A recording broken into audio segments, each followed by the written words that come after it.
Hi, everyone, and welcome again to a special party, a book launch party, audio book launch party for the Hollow Man series. How are you, Paul Hollis? Excited to welcome Paul Hollis and Gary I'm Spangler. doing I'm doing great.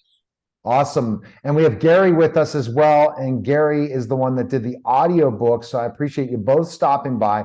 So let's start talking, Paul, for people who might not know your work and how you've been an author and stuff. Tell us a little bit about yourself. Oh wow. Um, should I start way back at the beginning? Yes, So, go ahead and start back in the beginning. um, Yes. I was born in Alabama. For you don't guys that don't know, I distilled and sold moonshine with my dad. Moved north, grew up in Chicago mostly, and then came of age in California. Um, went to college in Illinois, so graduated from there. Started I went through a little tour after college. I joined the Peace Corps for a few hours, I guess you could call it that. They actually sent me down to some place called Plainsville, Kentucky, I think it was, which is like a stone's throw from the lost world of West Virginia out there. So after a couple of weeks, I figured, hey, they're not kidding about this. So I jumped at the opportunity to see Africa because I thought maybe lions and tigers weren't nearly as bad as dinosaurs and that are coming from West Virginia. Um, so I made my way to East Africa, which in a place called Tanzania, which was um, a new country at the time. That's if you are a gemstone kind of a person. Uh, Tanzania comes from there. That's Tanzanite stone, a really light blue color, really popular. Used to be. I don't know if it is anymore, but got there. Was digging latrines, and along came a guy who said, "Hey, you want to see Europe on my dime?" And I said, sure, why not? So they trained me a bit, and I ended up monitoring and gathering information on terrorists at the time in Europe. This is 1973-ish. Um, and the books all come from my experience there in tracking down terrorists and understanding them, following them, um, and stopping them in a couple occasions. But that is where the books come from, and in kind of a true events and true life kind of experience of those events for me, kind of thing. So that is probably my short story. So. No, it's definitely an interesting story. And then from that story, you decided to write books, right? Because of that experience, right? Right. My son is a gymnast, was a gymnast. He graduated from college now, but before that, when he was like 10 years old, we the parents would take the kids over to the gym and they would practice for 4 hours. And instead of after a couple of months of watching this, it's like we started edging over to the local pub, which was a block or two away, and you know how you tell stories over a glass of beer kind of thing. I started telling a couple of stories, and a good friend of mine, a doctor, Jan McClure, said, "Why don't you write a book?" And I said, "I don't know, you know." And she said, "Well, what else you got to do? You're retired." So I said, "Okay, yeah." And I started writing, and it was fun, and it was more fun the more I wrote. So it was a good experience. So she gave me some good advice there. So how much of the Hollow Man series is truth? About 80%, maybe 90% true. You know, as best I can remember, something like that.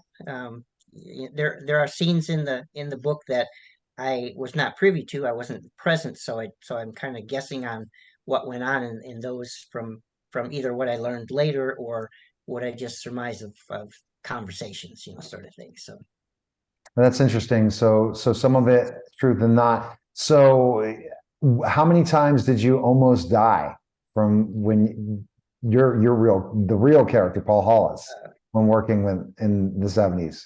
altogether, all Uh-huh. altogether, or just in that book? All together. Just in the first Altogether, I don't know, 12, 15 times, maybe something like that. How did you feel when your life flashed before your eyes? Well, it was, you know, most people think when you talk spies and terrorism, it's all like Jason Bourne and Jack Ryan kind of stuff, and that is really few and far between characters like that you run into. They're mostly gritty, kind of down to earth kind of people, and I was like a red shirt character from Star Trek. I was expendable, and did I know that at the time? Not really, but it didn't really dawn on me that it would that was what it was all about, sort of thing. So it was just something of it's a different kind of a story. It just takes place with normal people, normal reactions to things, and uneducated and untrained um, on my part. I worked with a lot of people who were definitely trained and who had occasionally saved my life as well on some instances. But that's really I mean, I was 23, 24 at the time, so it's like, well, like the old days, you're not going to live past 30 anyway, so what did it really matter, kind of thing. So there I was, and I did what they asked me to do because they were giving me money, and they said, take a free ride all over any place in Europe that you could go other than the behind Iron Curtain, in those days, go anywhere you want, and but be where we need you when we call you to identify more information. And what happened in those days was that I was supposed to collect the information and turn it over to the back at Fort Meade, which is where my guy was that controlled me, and they would take the information and give it to the professionals to finish, basically to resolve, let's say, the situation, and that being CIA mostly, in those days. So but as it turned out, I couldn't let go of some things, and it just kind of, wait a minute, I got to have more, or I just like I got to follow more, and this guy's up to something different, and so I just kept going and going and going, and which was not very welcomed by the people back here in the United States, but I did what I could do and the best I could, sort of thing. So And what do you think is the biggest espionage type of things you learned being that red shirt? Paul, what do you think um, of espionage? stay out of sight, blend in. Wow. Stay out of sight, probably blend in, those kind of things. The less noticeable you were, the better off you were, right? Because they didn't notice if they saw you more than once or twice, then you were just as good as dead, sort of thing. So it's like I've seen this guy before, and that's one too many times, right? So you blended in, you had to look like them, act like if you're in Germany, act like a German. In France, you best you could. Yeah, I mean, I don't think anybody could act like a Frenchman, but you could, sort of understand that you get toward some things that they know and do, and what they think is right and what's wrong and stuff like that. And same with Great Britain and Ireland. You just kind of blend in, and I got good at disguises. You could uh, you change your hair color, with either shoe polish, which if you needed a quick one, or you could also change your hair color with coffee grounds, which in the old days, every cup had coffee grounds in it. It was not like a what do you call this, Mr. Coffee, that the little packets you get nowadays. And so yeah, so you had access to that. So, and it was a little slower process, but it worked as well. And able to wash out after a couple of days or so. I mean, shoe polish washes out with soap and water, but the coffee grounds, it was more like yellow teeth. It doesn't really go away right away. So when you whiten them, but so yeah, I mean that was pretty much it for 3 or 4 years there. So having a good time. Saw lots of different countries, lots of different cities, and yeah, had a good time. So tell me, can you do a German accent, Paul? Did I have one? Yeah, can you do a German No, accent? because what happened was that Gary could do German accents. Oh, well, we're waiting for I Gary. couldn't. Gary's going to be the Um, life of the show soon. Don't worry about that. He's going to be entertaining as yeah. well in this process. No, no, I spoke English, and I did have German in college, I knew enough to say, uh, enough to get around, anyways. But most Germans back then, they wanted to speak English, and it's like, oh, you speak English? Let's do that, instead. So because I sort of murdered every language I ever knew anyway, and um, and they could tell just by looking at me that I was American for some reason. It's incredible. But when I spoke, that kind of sealed the deal, sort of thing. Mhm. So yeah. So let's talk about why you said you were going to write the books. How did you kind of create your characters in the Hollow Man series compared to your real life story? Well, all the characters were in that I wrote about are were real people. Wow. I just changed their names a bit, and so it was easy to portray them as characters because I knew them.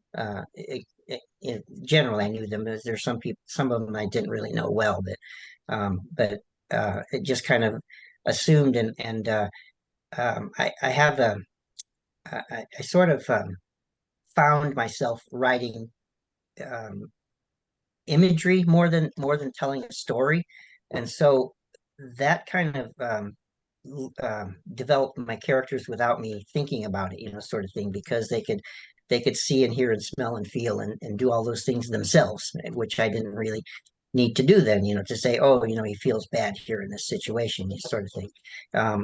It was all first person narrative, so my character Doc didn't know everything that was going on at the time, so it wasn't like an omniscient third person that could go through the things and that. But the characters were all like real people, and I have a knack for understanding people, I guess, a lot, and portraying them, at least on paper anyway. So All right, summarize the first book, and then we're going to get Gary involved to talk about the process of doing the audiobook for you.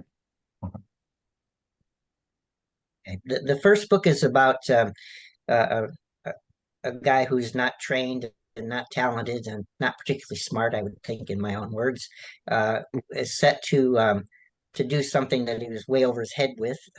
He was when the story kind of starts sort of in the middle of something. It doesn't really start at the beginning, like like the Peace Corps or anything like that. It's like here I am in Spain, assigned just because I was in the right place at the right time. I was assigned to watch, to follow the prime minister of Spain at the time, which is Blanco, and Luis Carrero Blanco, and he was set to take over for um, Franco at the time, because Franco was 75, 78, and he was in failing health. So he put this guy, was his handpicked guy, into being the prime minister, and who, by the way, was supposed to give up his power anyway, because Franco really was sort of like an adjunct leader. He wasn't really the the fascist kind of a leader that everyone thought he was. He was actually ruling only because the king of Spain, when before the Civil War there, abdicated. He didn't abdicate. He just left the country. So he was still basically the king. And Franco he was supposed to get him back, but after 25, 30 years, it's like, well, what are you gonna do? So anyways, so the guy gets blown up over a five-story church, kind of thing, in his car. And so I basically had to find out what was going on with that and what happened, and it turns out that it was a terrorist who had a bigger plan. That was sort of like a test run for something, and he had a bigger plan for France. And in fact, it had just happened to be in France that the big plan kind of came together for them. But that's what it was all about. It's my me against the terrorist of who's smarter and who's you know dumber, who's stupider than the next guy. So, which turned out to be me a lot of the time. So, but anyway, yeah, it was all about tracking this guy down and not leaving it to the CIA, which I should have done, but I didn't. And my associate, who I met over there, an MI6 agent, female, we worked together to figure all this out. But basically, that's what the book is about. All right, so tell me why the audiobook? How did you find out about the audiobook? To decide to do one. Well, I've I've always thought that no offense to anybody, but I have always thought that people don't read books anymore. They just don't read books, especially after they leave high school, or they're forced to read it in high school, forced to read them in college if they do, and they don't read a book after that forever. And so here I am with I thought were decent books, not bestsellers that you'll remember forever, like To Kill a Mockingbird, but it was something and people were like, yeah, I don't know, I can't spend $2 on this if I'm while I'm holding my $7 Starbucks, coffee, I can't spend this on a book. So I've been thinking a long time. It's like, well, maybe people would rather have um, an audio version so that they could actually listen to it while they're doing something else, multitasking, right? So I don't know how Gary and I connected, but we did on LinkedIn um, and sort of hit it off really well. He said it's a good guy and he's got a great voice, and I said let's do this, and let's make this book something real and tangible by giving it some depth of characters and depth of setting and depth of of of mood, basically, right? So, and I think he did a terrific job on doing all of those things. I mean, really did an amazing job. So, All right, so we're going to ask Gary. So Gary, how you guys started connecting? Tell us that process first when you and Paul started talking, Gary. Well, we started connecting because I do research with writers groups on LinkedIn. And so someone will list their book, and I checked out Paul's works, and you can go to Amazon, and there's a function called Look Inside where you can read, just a small section. And it was like, these are really good. And so I just did a message to him saying, I really appreciate your writing. What's interesting about the dynamic between Paul and I is that his last name is also the last name of my wife's family. So I said, by the way, do you have any family from Birmingham area of Alabama? And he's like, let me look. I think I might. And he did. And I was like, about okay, 400 of them. that's weird, kind of cool. But if you ever want to come back, and this was like 2 years ago, and then I would just update what I was doing with Paul, and he asked for a sample of my work, do an audition for him, and then it just clicked from there. And knowing that this was the guy, that intrigued me so much more than everything coming out of let's pull a story out of a newspaper article and expound upon it. But this was him. So I had a great resource, which was fun. All right, so let's talk more about once you guys decided to work together, what is the process? So people listening or watching this is going to go back and watch the replay and say, I want to do an audio book, and I've already done my regular book and really need this process. How does the process work with you and Paul? Well, the process between Paul and I is the first thing I do is I make sure that someone likes my voice and it speaks to some of the characters that they do. So I send them to my website. And so I've got all my demos and everything up there. And they say it sounds kind of good. And then I say, well, let me offer up a free sample of the book that you've got in mind. And then I do that, and then there's always well, how much? A question always comes out forefront. And then it comes on to how many pages, and how do you want to pay for this? And there's something called royalty share, which if a book doesn't make any money, then I don't make any money, and then I can spin my wheels for a long time. And so I send out a proposal, and then it's either accepted or not accepted. Negotiations go on. And that's kind of the process as far as getting in contact. My process in developing an audiobook is three-pronged, where I read the book for fun, just to go through it, curl up with it. So, Paul, people read books. The second time I go through it and I say, okay, let me mark this up, because a setting where a story will take place in the different settings, they become characters themselves for me. Where in this book, Spain, France, the different areas of France, on the train, where he finds dead people. Like, as you do. They become their own settings, and then getting into the characters, the pronunciations of different words and different things. And that's where Paul's a great resource, because he's been there, he's done that. And then from there, we get everything finalized, and then after that last go around, then I hit record. It's great. And then you come up with the voices for each character. How do you do that? How do you look at each one of the characters and say, I can come up with their voice? Well, you look at, part of it is in the dialogue. And I've been acting in regional theater, film, and television for about 3 decades. So I understand how you can pull a character and a voice from not only the description of the character, but what they say, how they say it, how are they talking to specific people, what's their dynamic.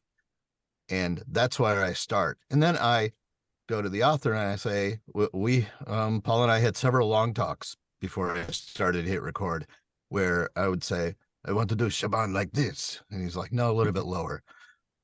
Maybe a little more gravelly, where we could see his violence would come out. And then there's some of the Spanish characters, and you want them to be very calm, but very deep voiced. But when they say things, they mean them. So that's how I just pull that out through discussions with Paul and pulling that from the text of the book itself.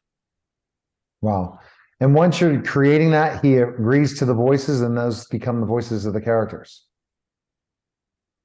Yes. And I will do and sometimes this book happened to have 27 different characters.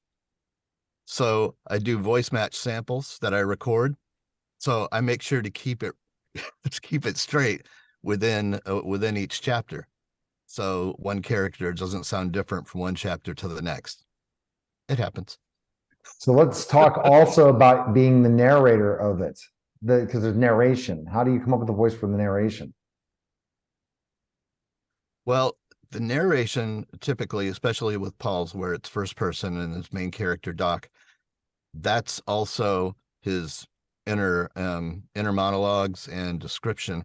They will fall under the same voice. There might have a slight variation, but Paul and I discussed this, and he said, no, let's keep it as Doc's voice talking. So let's hear Doc's Especially voice. as he talked. You are listening to it. we just came to an agreement. It's like, okay, first of all, do you like my voice as you? And he's like, yeah, that sounds really good. What are you doing? I'm saying, I'm just talking. So, but there are books where I started out, okay, this is me. And they say, well, can you pitch it up a little bit? So we're talking right here. And then it's a different part of my throat, a different part of my face. And you think about it, okay, I'm speaking from behind my eyes right now. And this is where I'm going to talk for the remainder of the book. Again, that's where you have those voice samples, get that in your head, and then boom, off you go for the recording session that day, which those sessions tend to be 4 to 6 hours a day. Wow. Okay. All right. So, what were you impressed with? What were you impressed with the story of the first book? Because I know you're going to be doing the whole series, but tell me what your impressions are of the first book. How incredibly quick the pace and the tempo that the story moves through. Mhm. You know, it doesn't bore you. And that's one thing that I was really impressed with. Also, the depth of the characters. I mean, they literally do pop off the page, especially with the dialogue. You don't get all of the history of his MI6 his character Zeta, but the dialogue, and it's very rich, and that's what I really liked, is the characters that I could really sink my teeth into, and just made it so fun. And if it's fun, you're gonna make sure, number one, that it's exciting to come to work. Number two, you put pressure on yourself. Okay, this is a great character. There's a lot of thought going into this. This scene is incredible, and all the detail. You put pressure on yourself to make it the very best you can. All right. So let's jump right into specifically, how does the process after you record everything? What are the next steps before you launch a book? Well, after I record everything, then I use a proofer editor. And what she does is, number one, she gets a copy of Paul's book. And as she's listening to the book, she's also reading the book. Make sure I got all the words right, because that will happen. You want to honor the text. And then as she's going through there, then she'll send me what are called pickups. Maybe she heard a car in the background, because I live about 100 yards off of a freeway. So sometimes those come in, or I'll bump the table, or just different things that'll happen. So I get those pickups back and I re-record those lines. Sometimes it'll be a matter of something happened with the recording software or my equipment, and where I'll have to re-record entire chapters over. So that's a part of the process. So a lot of back and forth in some of it, because Paul just, he's so difficult to work with. Just a prima donna author where, oh, they're in Spain, I want them to speak Spanish as a local would do. I'm like, great, thank you. And then I have to capture, okay, this is Paul, Peace Corps, maybe had 2-3 months training. Is that language training that he's had all his life? No. So his version of Spanish in Spain is not that great. And French. That's exactly right. And so I had to adjust how I spoke. But if it was a local speaking, that had to be spot on. So I use an accent and dialect coach to make sure that I have those passages exact. All right. So let's jump to questions for Paul, Gary. So you can either ask a question for Paul or Gary. So whoever wants to ask a question first, go ahead. Paul, how many books have you written? I have written 3. The first 2 have become quickly #1 bestsellers, actually, on Amazon, and the third one was just released last year, and it has not gotten the momentum. Although I think it's the the best written of the three. And it hasn't really gotten the momentum yet that the first two took off with. But I have three, and I've just started a fourth book.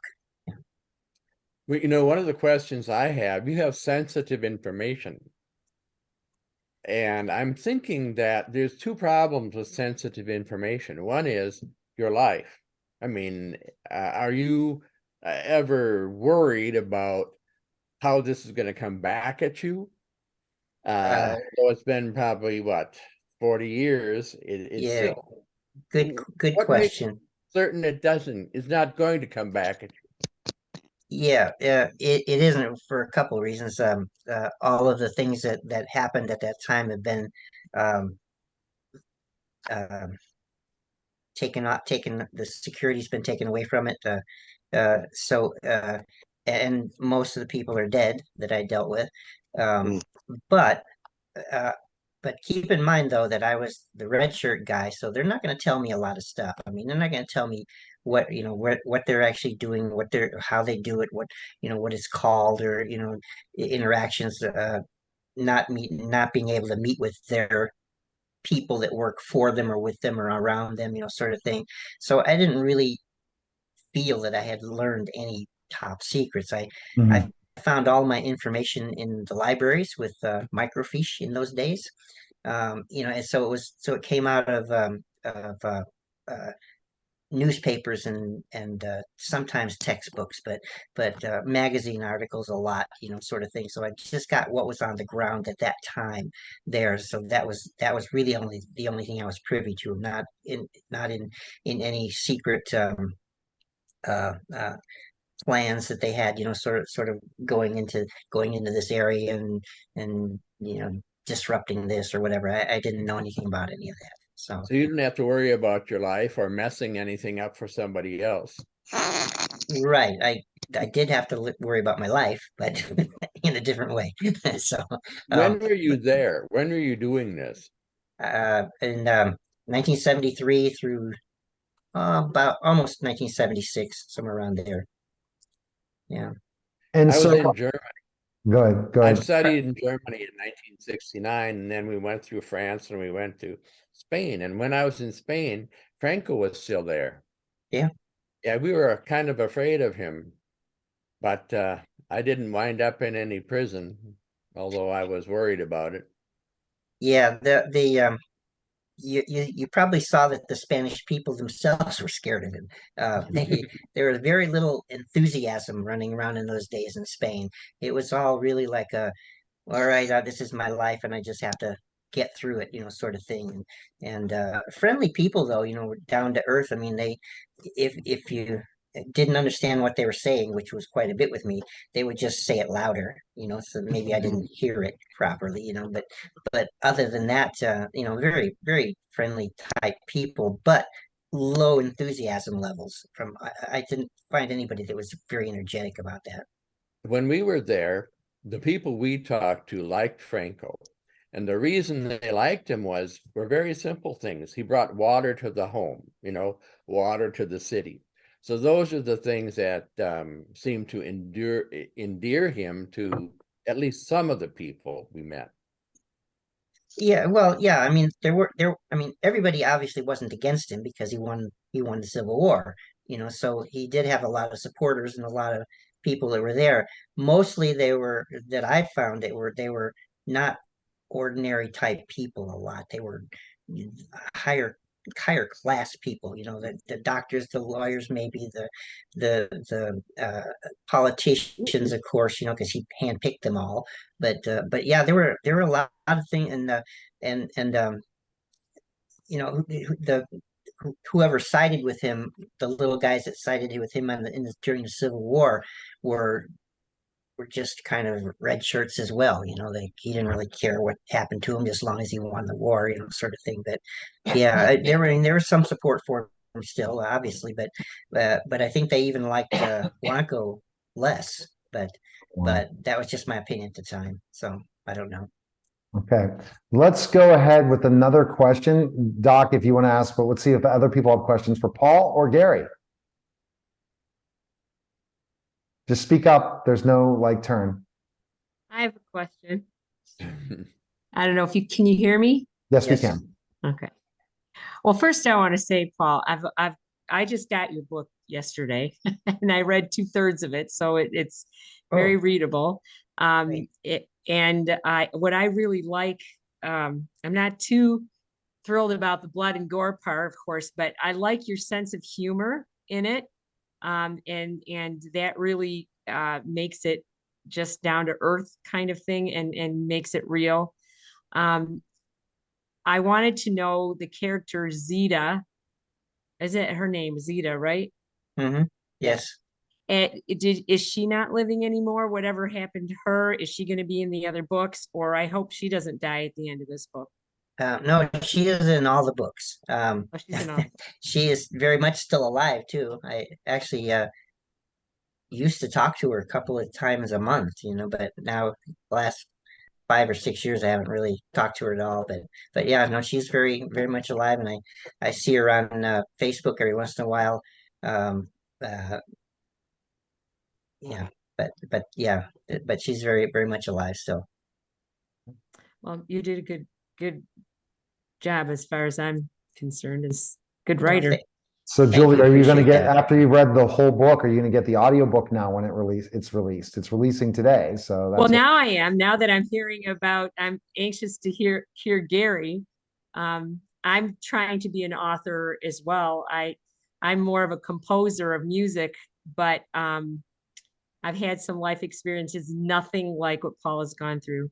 But I have a son who had a traumatic brain injury, and I want to write about the story. And we used a lot of humor to get through it. So I like Paul's writing. I've read some of Paul's writings of just short stories online, and they're great.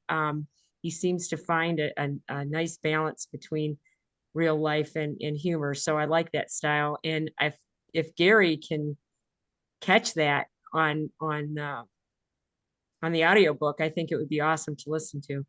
yeah, no, it's awesome. I- Also, Julie, is that Paul has a publishing company, Seniors Publishing Company. So he's put together his own publishing company where he helps people write books. So definitely something. Yeah, yeah, I saw that. That's great. I have a short-ish couple of 3 minutes if you want to hear a bit of the audiobook. Oh, I thought, Paul, we'd take a couple Yeah, more yeah, questions yeah. first. Let's take a couple more questions before we get Okay, the audiobook. yeah. Okay. Other Okay. questions? We go got a longer if they go question. longer. Yeah, go I ahead. got a question. Mhm. I got a question for Gary. What is the overall total length of time that it takes you start to finish to do an audiobook? That is a great question. And again, it does I got depend. some coming up is why I asked. Excellent. Great. It does depend on the length of the book. Right. But for example, this book came in just under 11 hours, and it took me a week and a half to record it. But prior to that, it was a week of doing my book preparation.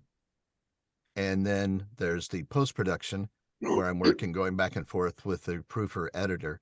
So it can take right around a month. About a month. Yeah, that's kind of what I was thinking, about a month. Yeah. Thank you. Absolutely. Any other questions before we play a sample of the audiobook? Yes, I have a question. Go ahead, Diane. And this is really probably for Gary. The book that Alan and I are working on is nonfiction. And I wanted to ask Gary, what's the weight between doing fiction or nonfiction as an audiobook?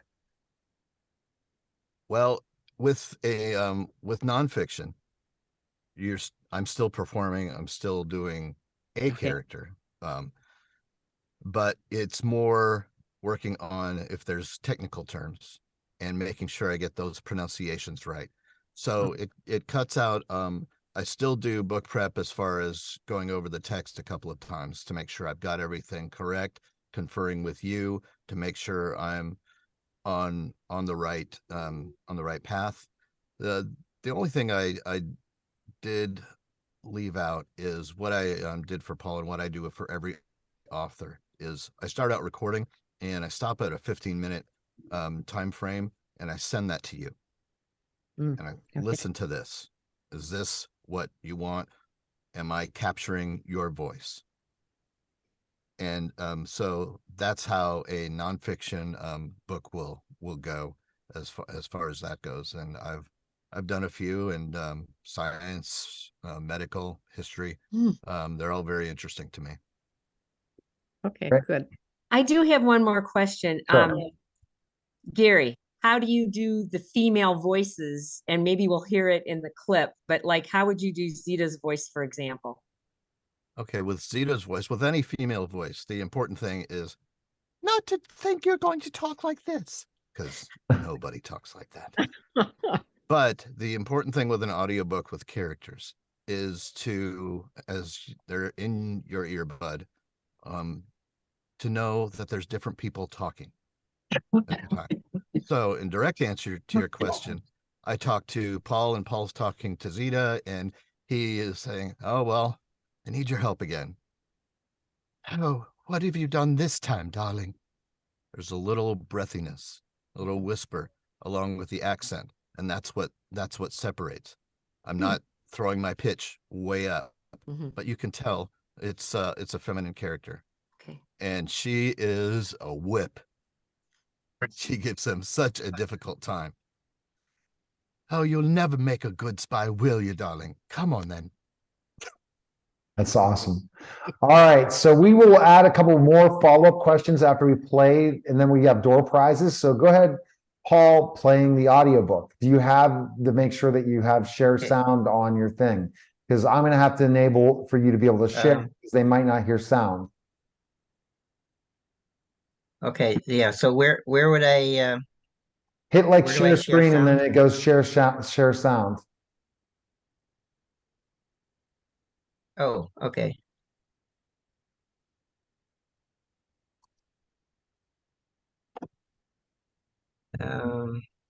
You have to share screen, Paul, just to do it, and then click share sound, and it should work then.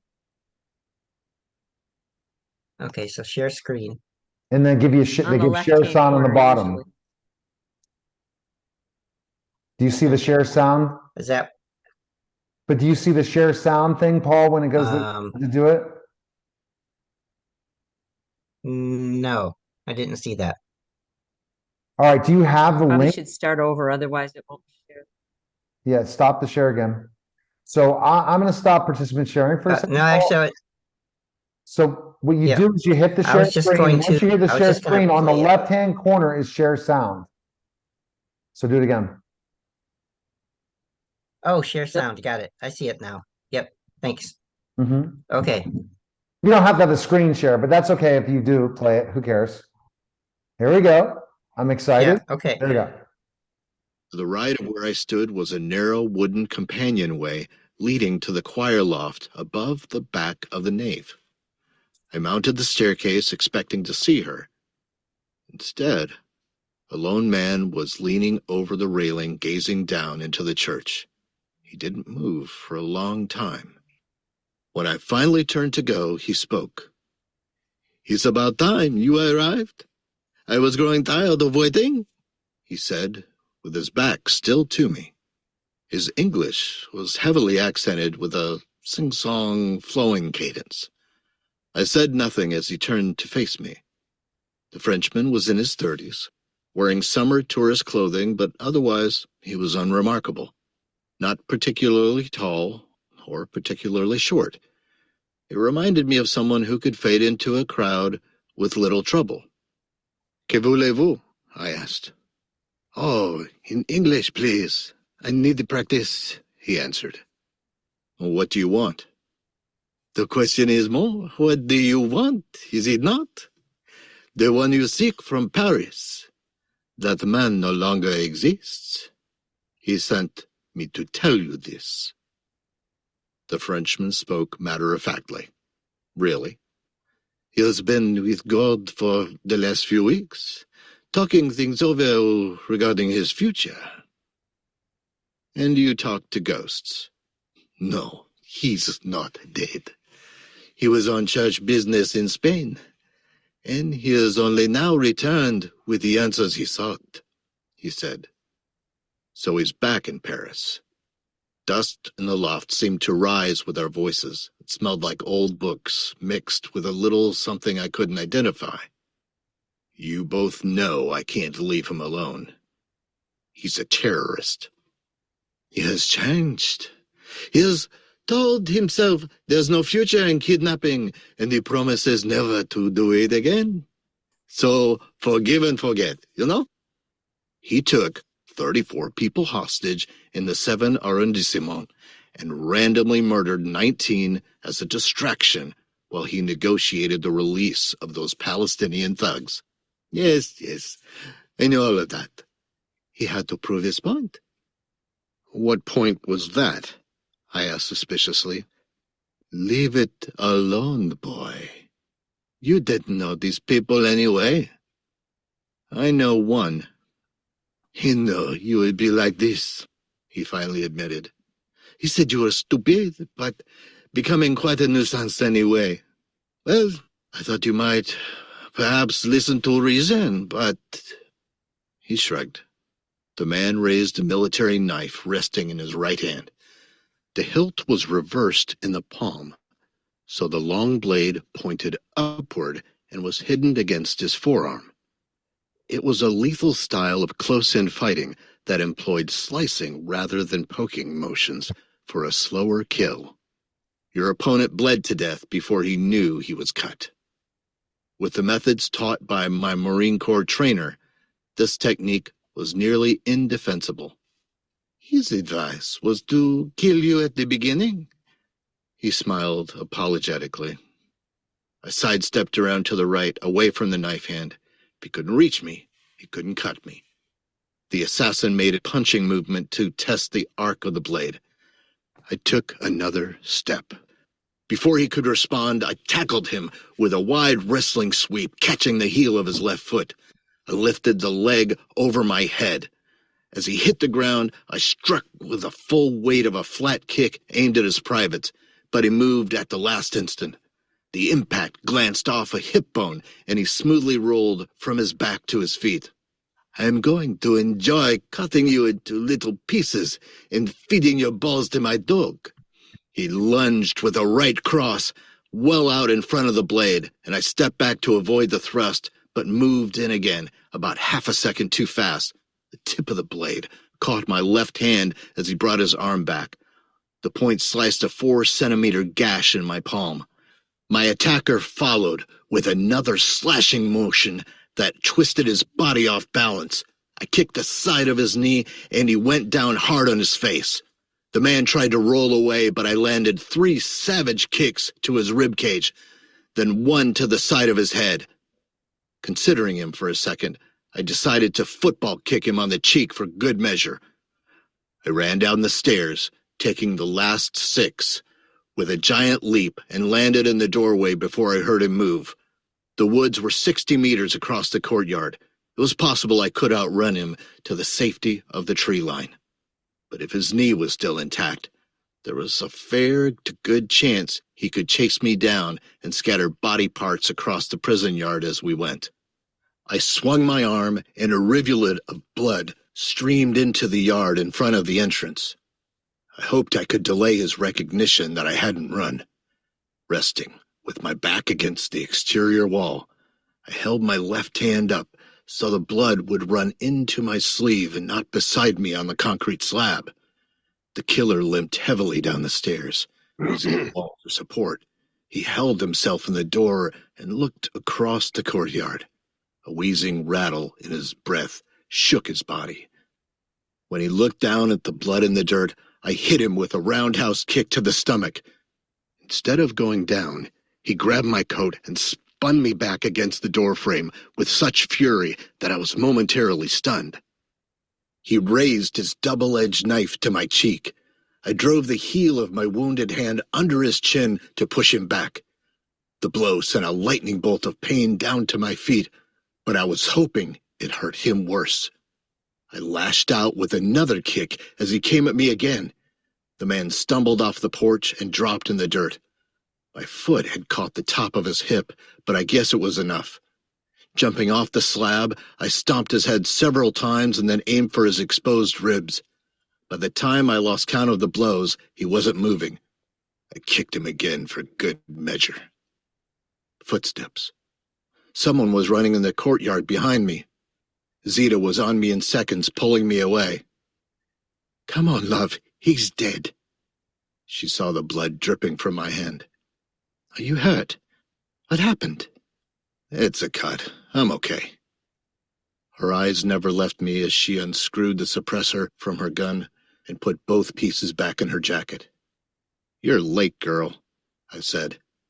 Fashionably, she smiled. I was detained coming through the woods. Check his pockets. What's the magic word? She asked in her most beautiful British accent. Now, I said. I'll give you that for a magic word this time. Zita rifled the dead man's pockets and came away with some papers, keys, and a wad of French francs. She stuffed everything in her tight jeans pocket and then took my wrist. I winced. Ripping open the man's shirt, Zita tore away a strip of his t-shirt. Hold your arm up, darling. She tied the cloth around my forearm to curb the bleeding. Now, let's get you back to my boat, and you must tell me everything.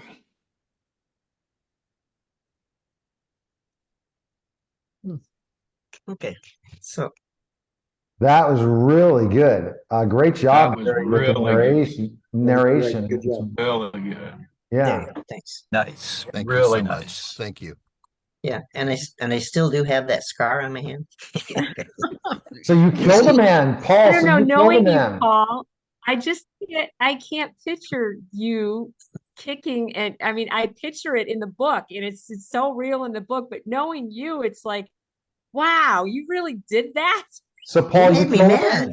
Paul, so you killed a man. Oh, no, she Zita killed him. She shot him. So Huh?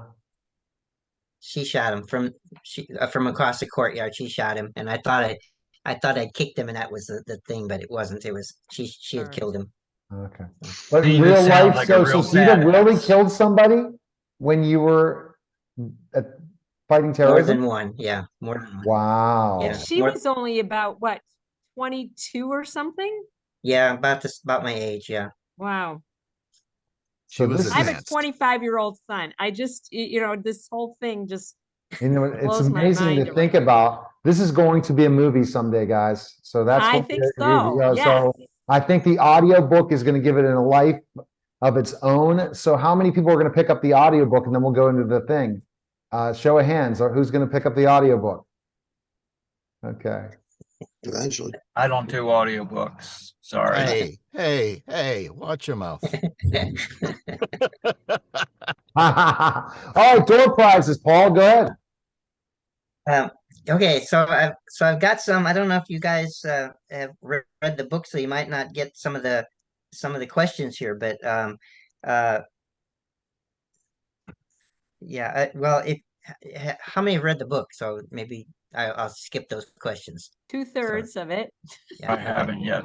You gotta more get than it. 2/3. Okay, so sorry, so let's go to some of the blogs then. How did Doc get his nickname? Anybody know that? Yeah, he got his nickname from high school or some class where they were dissecting something and they called him Doc. And ever since, you weren't a doctor, but people called you Doc. It was something like that. I thought I remember reading or seeing on somewhere that it was something to do with working for the funeral parlor. Yep, Isn't that's that right. what it was, Paul? Yep. Yep. That- Working Yeah. for the funeral parlor. Yep. yeah, and they were playing a trick on me, and one of the brothers who owned the place was under the cover in the embalming lab, basically, and he sat up, and I didn't know he was dead at the time, so Oh, I mean, yeah, that's didn't know right. he's still alive. So I ran from him, and they caught me, and 2 or 3 blocks later and said, "Oh, it's just a joke." And I said, "Yeah, I don't care. So I'm not coming But you were back." young though. You were in high school or junior high Yeah, school. I was 16 or 17, something Yeah, like that's what I that. thought. And then they called you that ever since. Yeah. Yeah. Okay. So, So let's see. Who answered the question right, Okay. Paul? It was me. Chris. So I've got big posters of that have me that I can have. I can sign one to. Awesome. Yeah, perfect. Oh, you can't. I don't know if you can see. No, See, we aren't going to see this him. guy. Remember? Yeah, that'll work, Paul. Okay, good deal. Thank you very much. Just let me know where to send it Yeah, in. I'll in send the you. DM. Yeah. And then or I have coffee cups with this, or Oh, I like that too. rather have that. Yeah, let me have the coffee cup because I Okay. am a big coffee drinker. Okay, Gotta have all a right. sample of my author. Okay, great.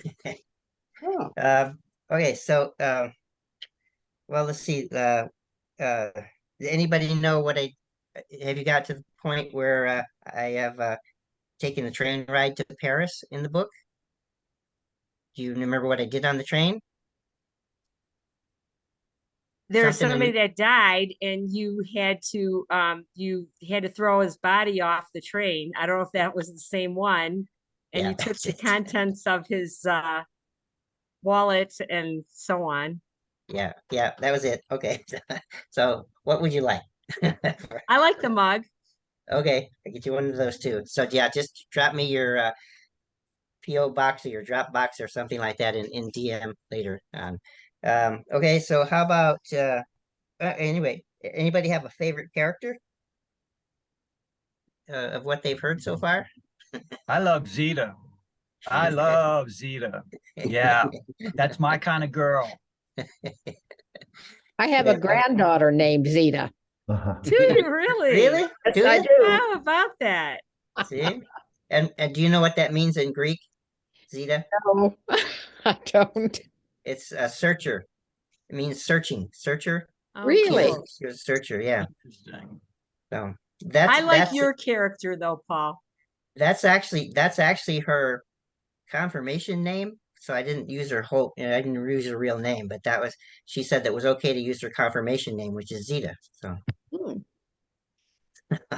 That's good to know. yeah. So yeah, so she she has the same name as your granddaughter. Okay, so um anybody know how I got beat up in a hotel room? No? Hmm. I think you're just going to have to pick from a drawing, Paul, or what do you think? Take all 8 of the You people. know what? I'll Just you and I, the 5 I'll people send that are not. Yeah. I'll send you all something if you just drop DM me and I'll send you something. Just DM where to send it to and I'll send it to you. Yeah, So put it in the chat. Put it in the chat. Put it in the chat, book- everybody. Your address. Bookmarks. I've got bookmarks like this for kind of thing. This is of the cover. This is the second book actually here. What and I got big posters. You got one of those? We got those.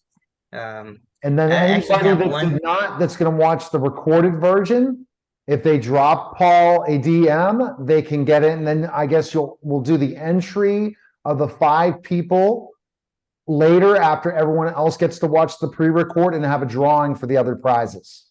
How does that sound? Not like the other There gift you go. prizes. The time to First be with 5. Gary. First 5 in or something. Yeah. Yeah. No, but also the people that watch this pre-recorded. I mean, the recording of it. We're going to have it out on YouTube. Right. We're going to share it in other places. So if people DM, and then Paul, I guess in a week, we'll do the drawing.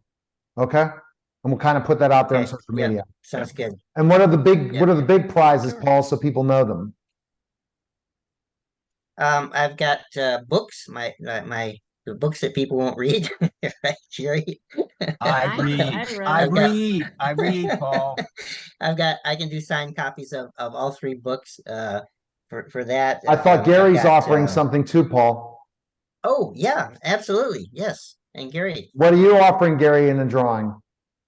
What I'm offering is an hour of coaching for independent authors and what steps they need to take to find themselves on the different platforms when producing an audiobook, all the way down to how do they find the narrator that they want to have produce their audiobook.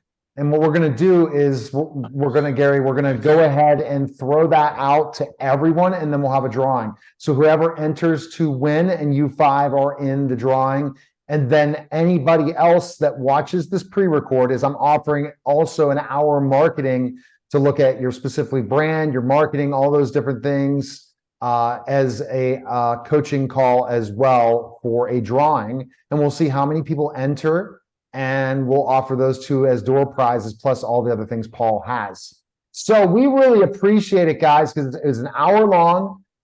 Everyone, Paul, drop right into the chat the link to the audiobook for people to purchase it. Yeah, there's it's going to be in like 50 different locations, but right now it's only up in 5 locations. The only one that you would recognize is Barnes and Noble. So I'm gonna give me a second, and I'll get that link, and I'll drop it right here for you if you wanted to get that. So hold on a second, and let me.